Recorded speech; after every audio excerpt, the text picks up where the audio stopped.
Bismillahirrahmanirrahim. In continuation of my previous lecture,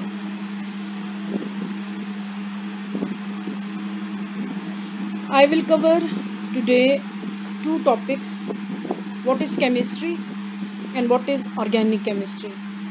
Second, we will discuss the nature, introduction, development, history, and some other aspects of chemistry and organic chemistry. Now, now you know that chemistry is the study about matter, properties of matter, and interaction of matter and with energy. Previously we discussed about branches of organic chemistry and I gave you some definitions, and in this lecture I will highlight significance of chemistry.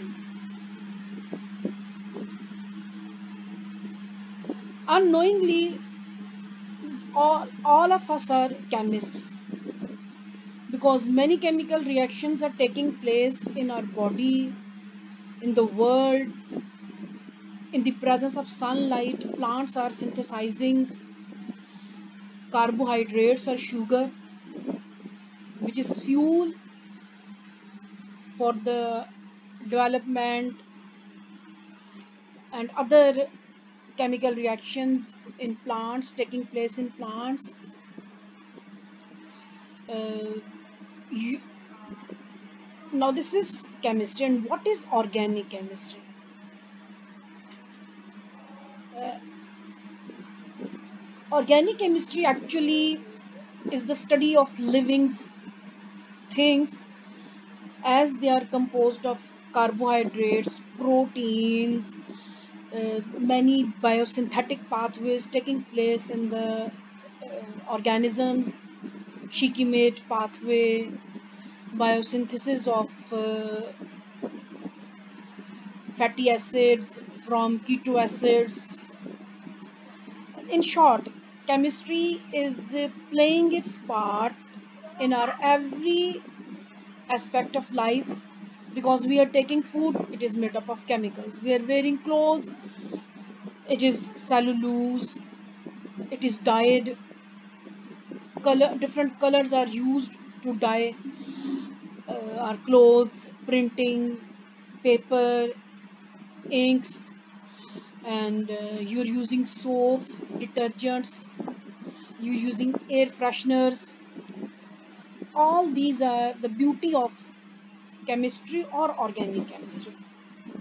So organic compounds are chemical constituents of many products.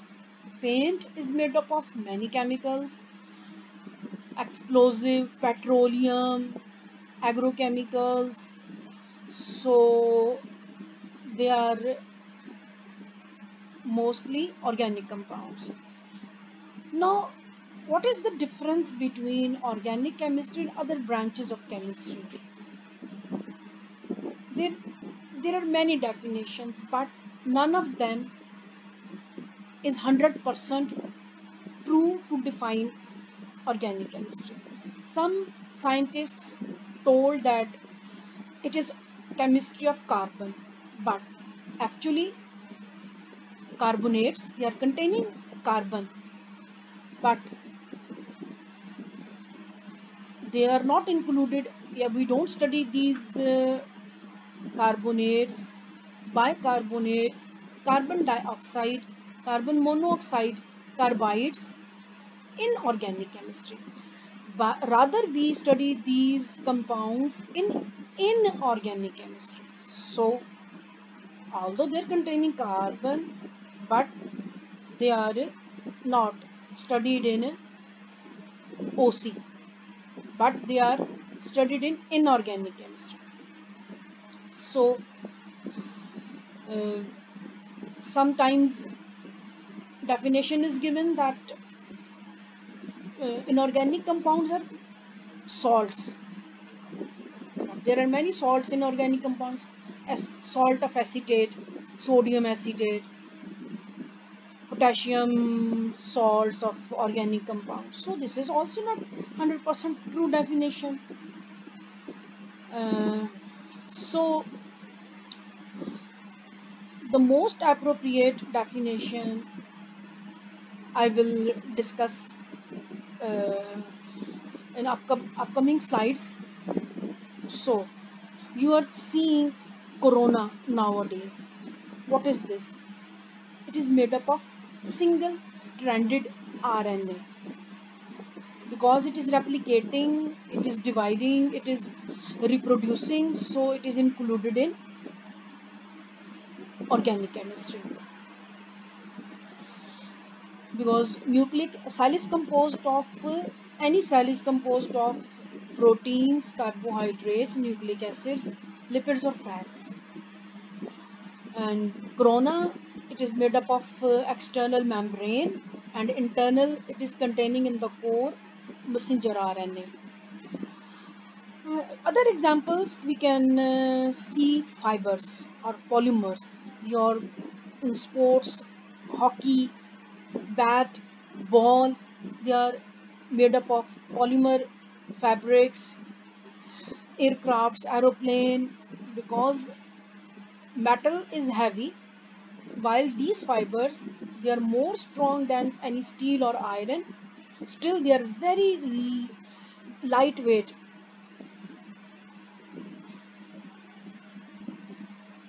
And you're using detergents, you're washing your hands nowadays with soap. What is soap? Just due to chemistry. Actually chemistry helps us in understanding things present around you, how leaves are changed in autumn, in fall season, leaves are falling just due to chemistry. You're seeing so beautiful colors of flowers due to chemistry. You are in if you're interested in cooking, you have seen that you're making yogurt or curd from milk just due to chemical reactions with the help of microorganisms, bacteria.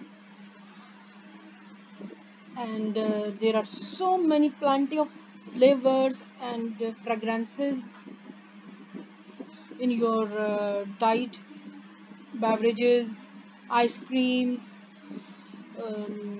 other so many desserts. uh, Now I'm giving you some very few important reactions.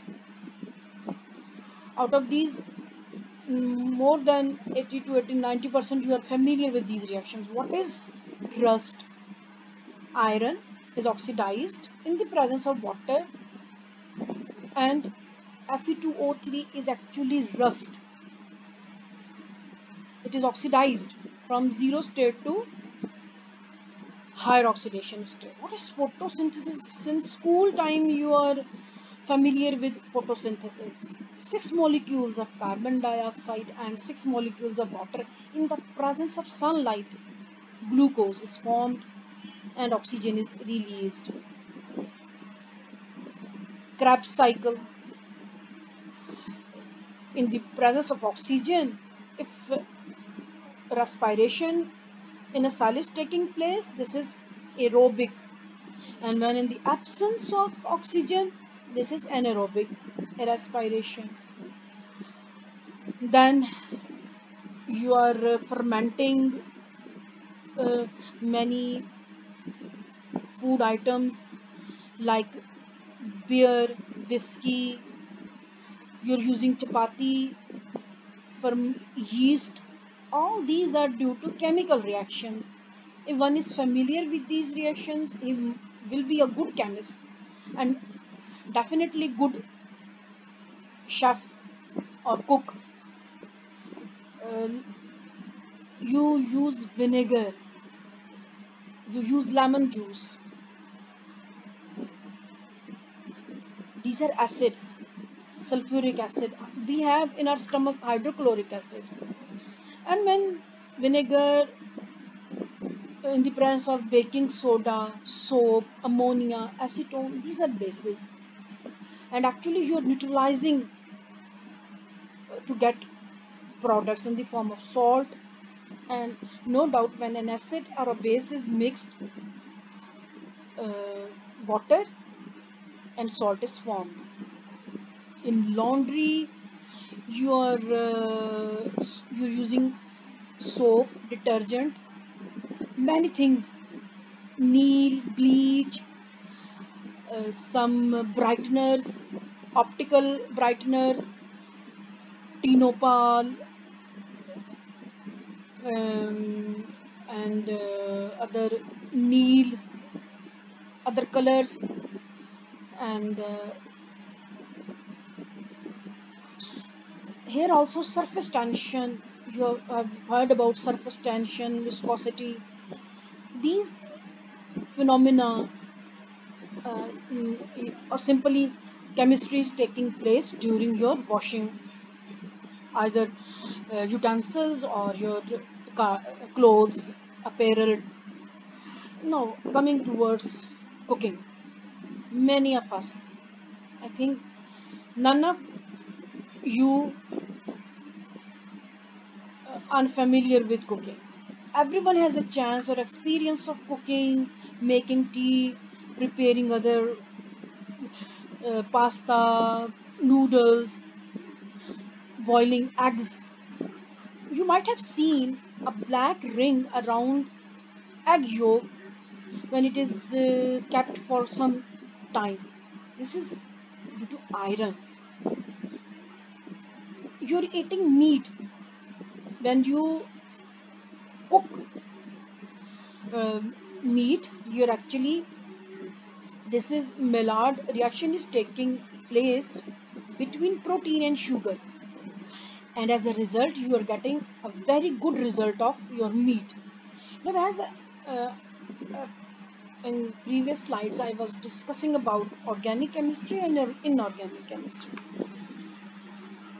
First, many scientists they uh, think that organic chemistry is chemistry of carbon. No doubt, generally organic chemistry is chemistry of carbon, but why it is not true that we study carbonates CO3 2 minus, bicarbonate HCO3 1 minus, CO2 carbon dioxide, CO carbon monoxide in inorganic chemistry.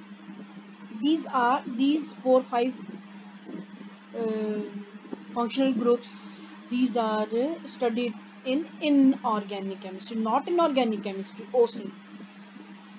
Some scientists say that uh, inorganic compounds are formed. Yeah, they form salt compounds, whereas organic compounds cannot. But this is again not correct definition. Both compounds can form salts. So, so generally we say inorganic compounds are produced mainly from mineral sources having no biological origin.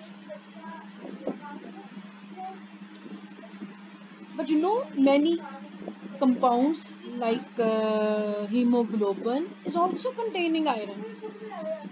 It is a metal. So organic compounds are also organometallic compounds. So this again is not true. So what is the distinction between organic chemistry and inorganic chemistry? When carbon is directly bonded to hydrogen, this is inorganic chemistry. If you see the structure of bicarbonate, hydrogen is not directly bonded to carbon. So you can say that this is a real distinguishing characteristic of organic chemistry.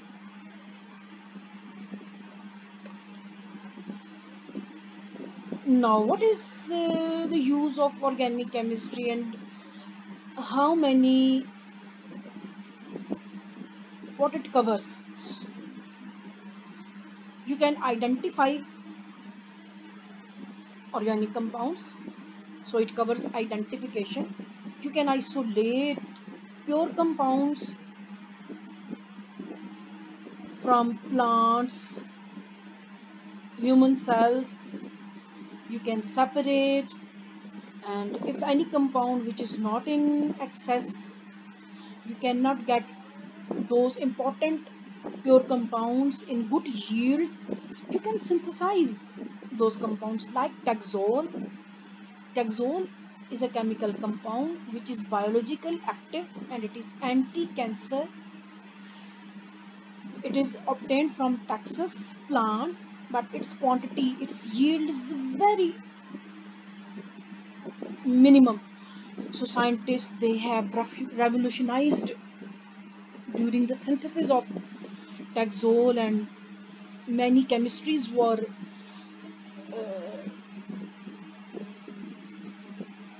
known at that time. Many different reactions were discovered during the synthesis of Taxol and other many biological potent molecules. Now there are several methods or techniques to conclude, elucidate the structure of these compounds.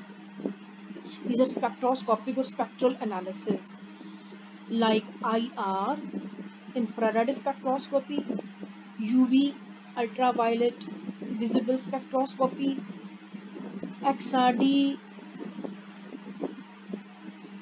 NMR, and so many spectral analysis,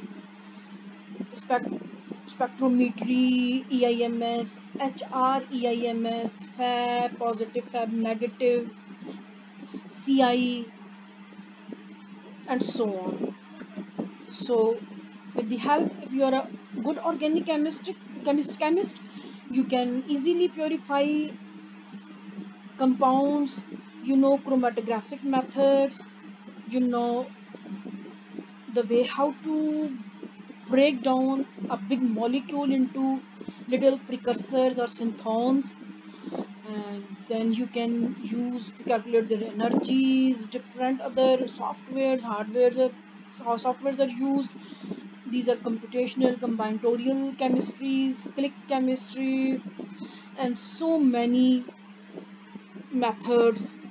As far as you study this subject, you will explore many. Now, what is history and how it was developed? I will be very uh,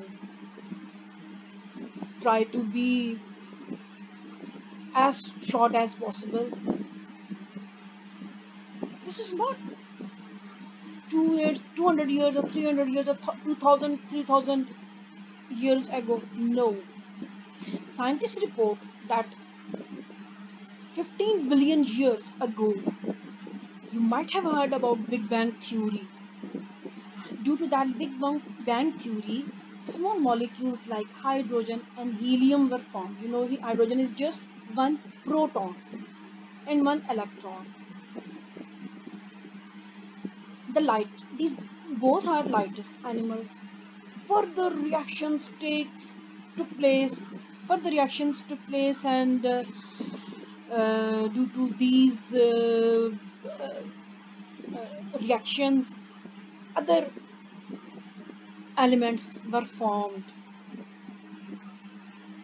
Carbon was formed, nitrogen was formed, oxygen, sulfur, phosphorus, other halogens. You last time in your previous semester you have gone through very in detail. You have read about periodic table. You know, there are so many elements present in the periodic table. How, from where these elements came? Stars transmuted these elements in the earth. Carbon is not on the earth, it has come from another supernova explosions in the universe. So, after the formation of carbon, nitrogen, oxygen, and these elements present in carbohydrates, proteins, etc., nucleic acids, this is a long story, and on 2 or 3 slides or in 2 or 3 periods, we cannot discuss it. So, winding up, that these nitrogen formed ammonia, carbon formed methane, water, hydrogen. So they combine to form some proteins, nucleic acids, messenger RNA, RNA was formed, DNA, and all nucleic acids were formed, amino acids were formed. DNA, RNA are made up of phosphoric acid, ribose sugar, and bases, pyrimidine and purine. Amino acids are the building blocks of proteins. Carbohydrates, simple sugars, D-glucose, L-glucose. I have already told you the structure of D-glucose, L-glucose. What is the difference between these two? They are the extending D-glucose or L-glucose. You get actually glyceraldehyde is the from D-glyceraldehyde and L-glyceraldehyde. You extend chain, you cannot extend. In the nature, D-glyceraldehyde is extending into 4 carbon tetroses, D-erythrose, threose, then pentoses, then hexoses, heptoses, and so on. Glucose is an example of hexoses and other types of molecules like monosaccharides, disaccharides, polysaccharides, starch, glycogen, glycan, and this is incredible richness of chemistry. And then life has evolved. So in truest sense, we living creatures are composed of stardust, and without supernova, not only would there be any organic chemistry, there would have no life also. How it was developed? Any person who is um, curious will learn, will think uh, that how we come to know that we are a remnant of any stardust. The scientists explored these things not only by thinking, they have proved technically through their experiments, other techniques. So, first of all, the important is vitalism theory. First, it was thought that any organic compound is formed only from organic compound. But Friedrich Wohler discovered in 1828 that urea is an organic compound, but he synthesized this organic compound urea from inorganic compound ammonium cyanate. This was a breakthrough. After this discovery, And now scientists are able to form many organic compounds from inorganic compounds. So, but still we are using, because now it is so uh, used organic compound, that we are using organic, which although means coming from living organisms, although this is not 100% true, but its usage is so common that still we are using organic. Now organic is also used for, you have, there is a debate between organic foods and GMO foods. Like GMO stands for genetically modified organic, genetically modified objects. And genetically modified is the beauty of, you are using these compounds, functional foods, supplement foods, healthy foods, due to the use of biotechnology. Biotechnology is what in easy way it is explained as use of some enzymes. Enzymes are directly used from microorganisms. Like insulin is a hormone which is produced through bacteria. In very less time, you are just injecting the that DNA which codes that protein of insulin. Where insulin is used, it is used for diabetic patients. It is not synthesized in labs. Just you are combining some starting material, some reactants, and insulin is formed. No, you are using biotechnology. You are inserting a gene in the bacteria, and it is bacteria is growing, so that DNA is growing. That DNA which will code that protein, because specific DNA encodes specific protein. You know this thing. So I coming towards development of chemistry. I told you about alchemy, alchemia. So now chemistry is used for that term. Jabir bin Hayyan, a Persian herb, is famous for our chemistry. The first development was made by Jabir ibn Hayyan, al-Biruni, al-Kindi, and some other Muslim scientists. Then Robert Boyle, you have heard about Boyle's law, Charles' law. He worked very with hard working, and he refined the previous concepts into modern scientific with scientific approach.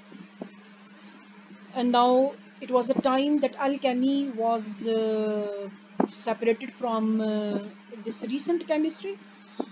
And in 16th century, there are so many scientists. I cannot give you the names, but Scheele, Lavoisier, Voeller, these are actually, there is not a single father of chemistry. There are so many, several fathers of chemistry. And I have now, time is over. So I hope you will, when you will go through these lectures, it is easier for you to understand. But if any confusion, you are most welcome to ask any question. Don't shy, don't be afraid. If something confuses you, you can ask. Thank you very much.